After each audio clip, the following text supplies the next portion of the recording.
shorthanded enough, I'm going back. So I said, okay, what did you do? He said, well, I got on a plane and I went to San Francisco. And I got the bus from San Francisco to Travis. And I said, well, did you check in with the Marine liaison up there? He said, no, sir, they were closed. I said, well, how the hell did you get from Travis to Da Nang? He said, well, there was some Air Force guy, had a whole bunch of stripes here, and I don't know who he was, but he said, that plane's going to Da Nang. I said, fine, and he got on the plane, and he went to Da Nang. Now, when he got to Da Nang, I said, well, did you think about going back and checking in with the adjutant on Hill 10, where the battalion was running our paperwork for us? Well, no, I heard the company was on Hill 41, and so I came out to the company. Well, did you check in with anybody in the company? Well, no, I went to my squad leader, and I checked in with him, and here we are. So I knew what had happened after 30 days. I mean, they didn't know he was in Vietnam. They had no idea he was in Vietnam. And I said to him, I said, look, son, you're not supposed to be here. And if you get killed here, it's going to be my butt. And I would really not like to do that. And I think you ought to go home. Well, I'm not going home, sir. I'm staying with my guys until I finish my time here. He said, you keep in the... It was an administrative problem and so forth and so on. And if anybody comes around, she could show them this letter, and I signed my name. You know, I think I signed it real officially. William F.H. Wren Jr., you know, Captain, USMC, you know, and I even put my service number down there so if somebody was checking CO Bravo Company, blah, blah, blah. And I said, you know, when I reported into Quantico, they assigned me to the basic school as an instructor. And I said, yeah. Well, the first colonel I worked for was a guy named, I should remember his name, it's a very strange name, but anyhow, I'll think of it in a second. He was a full bird colonel, and he was later on picked up for brigadier, and then he was a two-star, major general. And he was, now I knew, the G1 of the Marine Corps, handling personnel. So I took my pen in hand and wrote him this, you know, with my little scratch paper and so forth, that said, General, we got this problem, and I'll outline the problem. I said, this guy, I forget where this guy lived. He lived someplace in eastern West Virginia, which isn't that far from Washington, D.C. And I said, somebody with some rank ought to go tell his mother that everything is okay. And so I sent that off. You know, you didn't even have to put a stamp on those days, just put a little note on there, you know, gone to war. And they sent it off. Well, a couple of weeks later, this young man comes trudging up the hill. I could see him, he had a big smile on his face. I thought, what's this all about? So he said, well, Skipper, you know, I got another letter from my mother. Yeah, I said, well, what happened? She said, well, there was the general that came out to tell him that he was all right and he was back in Vietnam, and he had a staff car and a driver and everything, and he came out to this place in rural West Virginia to tell him that their son was okay.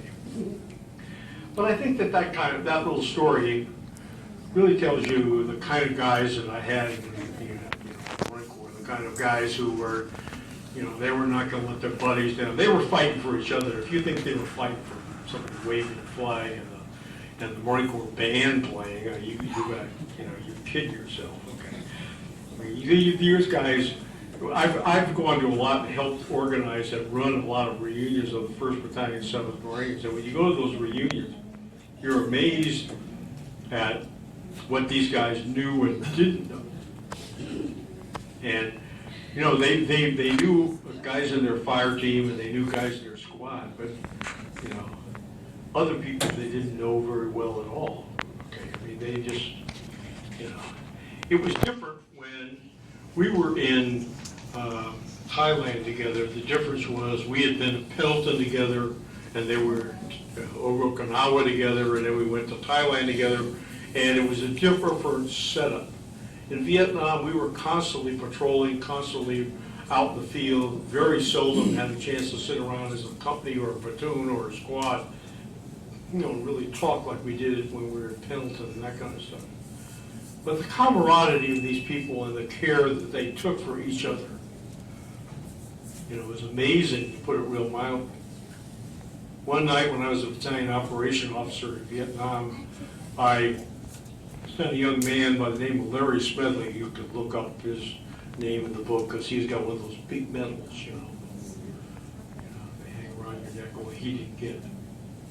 He also got that big Navy cross, and he's buried in Arlington. But his mother got it. She had to, unfortunately, go get it. I say unfortunately because she was a woman, I'm sure I've met her several times, very nice lady, of limited education and not very sophisticated, and she gets put in these positions because her son got the Medal of Honor. Now, in his, when you read his, if you read his Larry's citation, it's not what I heard on the radio. When I was probably the last person to talk to him directly on the radio, and I don't want to go into all the details of what went on. But one of the things that came off on the radio is the second guy I was talking to was not Larry. He was not the squad leader. He was his radio operator. And I said to the radio operator, I said, I'm sure I used these exact words, where the hell is your squad leader? He said he's down the hill helping a couple of wounded Marines, and he's wounded himself, to back up here where we're holding this ground until you can get us out of here. And I had a reaction unit going out to get him out and so forth and so forth. Because he had to get into a rocket attack that was coming into the hang of several hundred people. In fact, we captured the first 122 Billy rocket launcher was ever seen in Vietnam. Unfortunately, that doesn't appear in the citation, probably because I was wounded myself shortly thereafter, and I guess I never got that information into the people. Division people came down to write up this citation. But I think it shows you the kind of guys, and we even had in Vietnam when they come to reunions, we even have guys that came down and joined the Marine Corps from Canada, if you don't believe that. I mean, it's a true story. There's a guy named Vic Bovanovich, I'm sure his last name is he's from Huntsville, and so will these other guys. They said, yeah, we had to fight our way through all the draft dodgers, and it was worth it. Get down here and be with you guys. I mean, it's funny, guys, and what they did. The stories that I can tell you go on and on and on and on forever. But they were amazing guys, and I was just, and whether you're dealing with the guys I was in Udorn with, who worked 24/7, unloading aircraft all day and standing post all night and doing whatever we asked them to do, or doing a town patrol. They did everything we asked, and you guys did the same thing. Guys always kid me about the Air Force, and they say, well, we were doing this and so forth and so on. Let me tell you just one story, and I'll shut up. I was laying in a hospital at Clark Air Force Base. I had 14 operations. It took that many to remove my leg because they were trying to save the knee and they couldn't do it. One day I was running a temperature of about, I don't know, very high. And I woke up, and sitting on top of me, I was cased in ice, and they had a sheet below me full of ice, or cold stuff that was warm. And he looked down at me and he said, this guy was an Air Force medic. I don't know what you call him in the Air Force, but he was working in that hospital. Doctor. No, he was not a doctor. This guy was a long ways from a doctor. One guy was loading the ice and he was packing me in. He was a real black dude. He was not almost black. He was a black guy.